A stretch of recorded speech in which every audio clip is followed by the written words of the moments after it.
Hey Booktube, it's Kim at Middle of the Book March, and today I have a tag for you. I haven't done a tag in a while. Yeah, there's so many good tags out there. You can go on Booktube at any point and find so many great bookish tags. But I was tagged in this one by my friend Hannah from Hannah's Books, and she created this tag. I got an itch right here, sorry. She created this tag based on inspiration from a few other tags. And I don't have all the details at this point, but I will put everything in the description box below, including Hannah's original tag. This is called the Nonfiction Journey Tag. And if you are a fan of nonfiction, it will all apply to you. And I think that even hearing some of the prompts, you'll immediately be able to think of some books that you really love, some nonfiction books. So I'm going to go ahead. There are 9 prompts plus the number 10, which is to tag some people. So let's go ahead with the prompts and we'll talk about nonfiction. Number 1, what was your first experience reading nonfiction? I don't remember really ever reading nonfiction as a child, although especially now there are some excellent nonfiction books for kids and for, middle grade readers and high school readers. But I don't remember really getting into nonfiction as a kid. I probably started to read nonfiction later in high school, college, early 20s. And way back then, I was really getting into self-help books. And I cringe when I think about it now because honestly, so many self-help books are either misguided or just inaccurate or fly-by-night operations, and there are some good books out there, but for the most part, the ones I was picking up were not. And I look back now and it's like, it's cringeworthy. It really is cringeworthy. Number 2, has the reading of a work of nonfiction ever brought you to tears? Yes. There are more than one. I don't usually cry at books anymore. I used to a lot, but not anymore, probably because I'm older and jaded at this point. But there are absolutely books that have brought me to tears. One I immediately thought of was Angela's Ashes by Frank McCourt, and this is the first in his memoir trilogy. This is the story of him growing up in abject poverty in Ireland, and with an alcoholic father and a mother who desperately tried to keep the family together, tried to keep her children fed, tried to keep her husband on the straight and narrow, and unsuccessfully stumbled through all of it. But it is so heartbreaking, some of the events that McCourt documents in here, losing siblings to sickness or starvation, babies that just didn't make it very long because of lack of nourishment, their father's failure at being sober or keeping a job, his inability to stop daydreaming and actually realize his family needed support. But then at the same time, this book is so hilarious when he talks about the childhood exploits and the things he and his siblings did and the closeness between he and his brothers. And it was just, there's so many things about it that were absolutely hilarious. But reading about what this family went through and what his mother went through and how they survived the level of poverty is just honestly so raw and heartbreaking. I cried more than once reading this book. There was another one too, and this one, Angela's Ashes I read years ago. This one I read a few years, more than a few years, probably about 9 years ago. And this is Being Mortal by Atul Gawande. This is one of my favorite nonfiction books. And he's talking about end of life and hospice care, coming from a medical background, and he's a surgeon, and he wrote this book about end of life and redefining what we think about when we think about our health at the end of our life and hospice care, and especially from his perspective as a surgeon and a doctor. I read this very shortly after my mother passed away, and she died about 9 years ago. And she only spent one full weekend in hospice care before she passed away, but that entire weekend she was non-responsive. And we gathered the entire family together, and we literally spent hours just having a party in her room, and she was able to react in some way before she passed on. But I read this book about a month after she died, and it was just maybe not the best timing, but it's a spectacular book, and it brought out all the emotions, and too many times to count. And even after I finished the book and started talking about it with some friends about a month later, the same thing happened. And another friend of mine who also lost her mom said the same thing. So yes, excuse me. What's the next prompt? Number 3, are there any people who have played a significant role in your nonfiction journey? Not up until BookTube. I've never been surrounded by readers or people that had a lot of nonfiction recommendations, but there's so many incredible booktubers that I've met who love nonfiction, and I have received so many recommendations from their videos. And so many reviews and so many opinions from people I trust that I've discovered an innumerable amount of books that I probably never would have on my own. And the other thing that really affected my nonfiction reading was the BookTube Prize. The last couple of years I've taken part in nonfiction reading and discovered some spectacular books. So I think that's had the most influence or given me the most inspiration for the nonfiction that I continue to pick up. Number 4, do you enjoy documentaries? Do you have a favorite? Is there a subject you'd like to see discussed on film? That is, what should Ken Burns film next? I do enjoy documentaries, but it's not usually my go-to when I want to watch something. My favorite, I grew up watching nature shows on PBS because, I mean, honestly, for many years, public television was the only channel we had when I was a kid. And so for whatever reason, my parents would sit us down and have us watch Mutual of Omaha's Wild Kingdom. And I would get so frustrated. I'm like, why are you making us watch this? But every time we did, I was mesmerized by nature and animals. And unfortunately, probably in every one of those shows, some animal got killed and eaten right in front of you. But oh well.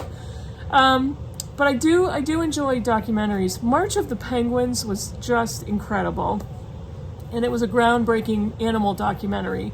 I do like watching animal documentaries, but some of the ones that I find myself watching most often are food related. And I don't mean cooking or, chefs, or I'm talking about documentaries about where our food comes from, what food and how it has affected our diets and our health, organic farming. One of my favorites has been Fast Food Nation.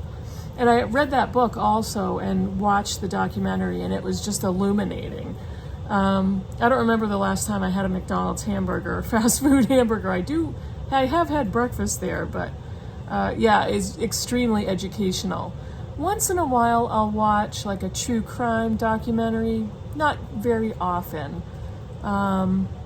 Sometimes some biographies, but I don't watch too many. And I don't honestly know what I would ask Ken Burns to produce next. Possibly a documentary on the Victorian age. I don't know. I honestly really don't know. Number 5, have you read a biography about or a memoir of a person with whom you identify? I have one, but I don't know about identifying with this person. Maybe a little bit.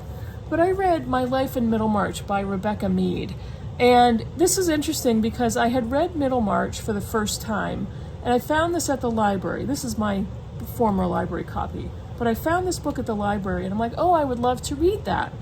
But when I started to read it, I realized it spoiled every single George Eliot novel, and I had not read them all yet. So I put it down, read every single George Eliot novel, and then went back and got this book and read this. And it's charming. I loved it.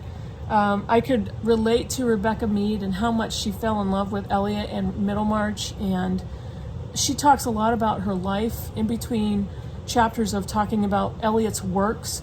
So I really enjoyed this book. I could relate to her love for George Eliot, her love for Middlemarch, and yeah, I actually recommend that pretty highly. Read aloud, number 6, read aloud a short passage you love from a work of nonfiction.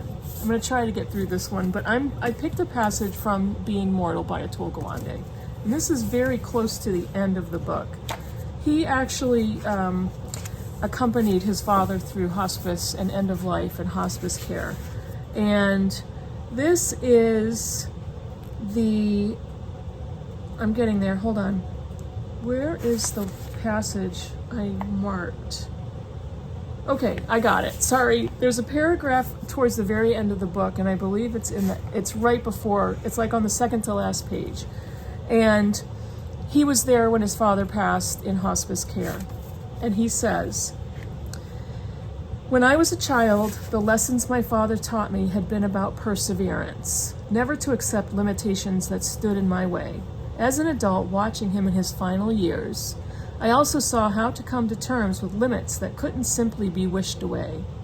When to shift from pushing against limits to making the best of them is not often readily apparent, but it is clear that there are times when the cost of pushing exceeds its value. Helping my father through the struggle to define that moment was simultaneously among the most painful and the most privileged experiences of my life."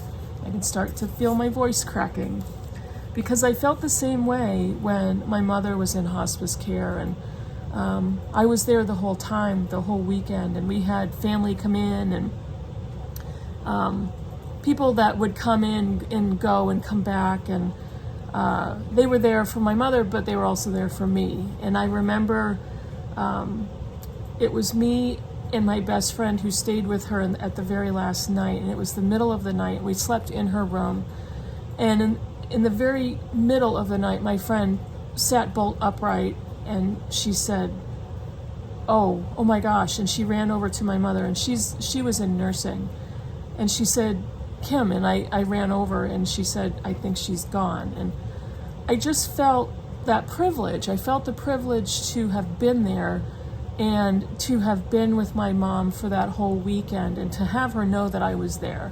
And I was able to take care of her when she never let me during her life. She was not the kind of person that would ask for help, and she wasn't the kind of person that would want to show you her vulnerabilities. But I not only got to see them, but was there to care for her. So there was a great privilege to that, and so I could relate to that passage. Number 7, do any works of nonfiction intimidate you? Which ones and why? Many do, but one of the ones that came to me immediately from my shelf is this mammoth of a book. There's a whole bunch of notes back here, but let me see how many actual readable pages are in here. 747. It's not even the longest nonfiction book I've ever read. But this is Richard Rhodes' The Making of the Atomic Bomb. This is the thickness of it, and it's a paperback. But this book intimidates me, not necessarily because of its length, although it's so big, but the content. As fascinated as I am by this content, because I read another book, After the Fallout by Diana Preston, that just hooked me. I sought out this book, and I really do want to read this. It's so interesting, and the topic is timely. It is scientific. I'm hoping that this book is as readable as Preston's book that I read, and it's still quite intimidating, but I will get to this. This is kind of a book that will stay on my shelf. I will never unhaul it. Let's see, what's the next one? Prompt 8, what tips would you give to people hesitant to read nonfiction? It's pretty easy, and I think Hannah said this, and a few other booktubers who did the tag said the same thing. Find a subject you love and find a book that looks interesting.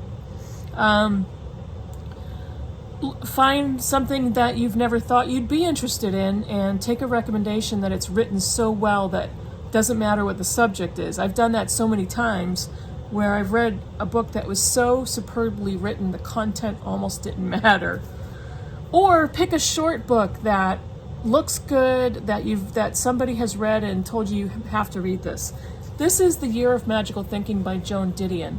And this is a very short, slim memoir of her grief after her husband's sudden death. And it was sudden and surprising and shocking.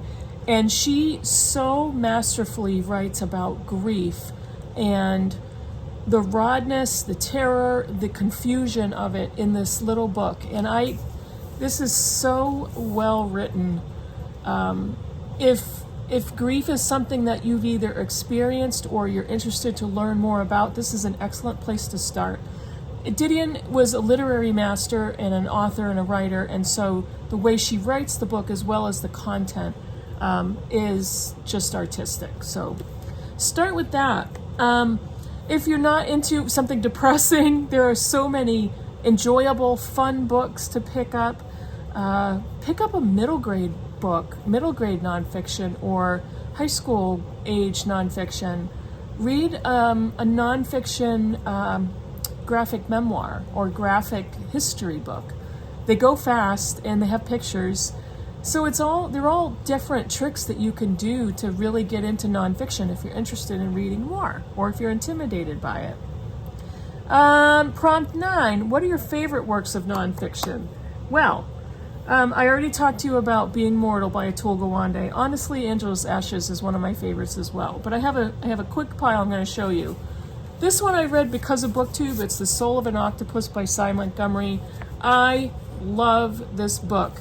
I read it on my Kindle, but then I got a paper copy because of these gorgeous pictures of octopus in the middle. And she writes about her friends who were octopus, and she was at the Boston Aquarium and just wrote this book about these amazing creatures, and it's charming and illuminating and fantastic. Absolutely loved it. This is the perfect example of a book with content that, why would I be interested in this? But the writing is so amazing. It's Seabiscuit by Laura Hillenbrand. This is about horse racing. This is about a horse named Seabiscuit, who was like a blue ribbon medal award. I don't know how you talk about horse racers and racing horses, but it was fantastic. She's an amazing writer. I also read her second nonfiction book, Unbroken, about soldiers getting shot down in the Sea of Japan and during World War II, and I'm like, why would I would never be interested in something like that. The writing is spectacular, but I love this book. And honestly, again, here's another one. At the end, I kind of cried a little bit. The next three, I read all these books because of BookTube. This one is These Truths by Jill Lepore. This is all the American history I never learned in school, and it's written in such an excellent, illuminating way. There are things I didn't know. There are things that I highlighted, and I had to talk to somebody like, I can't believe what I just read. I can't believe what this is teaching me. And I listened to part of it on audio, which she narrates. It's also just fantastic. But she's an incredible writer, so that you're reading and learning, but you're reading and understanding at the same time, if that makes any sense. This one should go to every high school student, every civics or government class. One Person, No Vote by Carol Anderson. I was just my mouth was hanging open as I was reading this book, as I was finishing it. I've got tabs and highlights everywhere in this book. To read about and learn about gerrymandering and changing voting maps and voter suppression, I felt I was in a rage, but I was so educated. I was taught something. I learned so many things, and I learned why it's so important to vote, why it's so important to put the government that I choose into office. So every high school student should read it. And last but not least, this is a polarizing piece of nonfiction. One of the longest I've ever read, but it's obviously Red Comet by Heather Clark, The Short Life and Blazing Art of Sylvia Plath.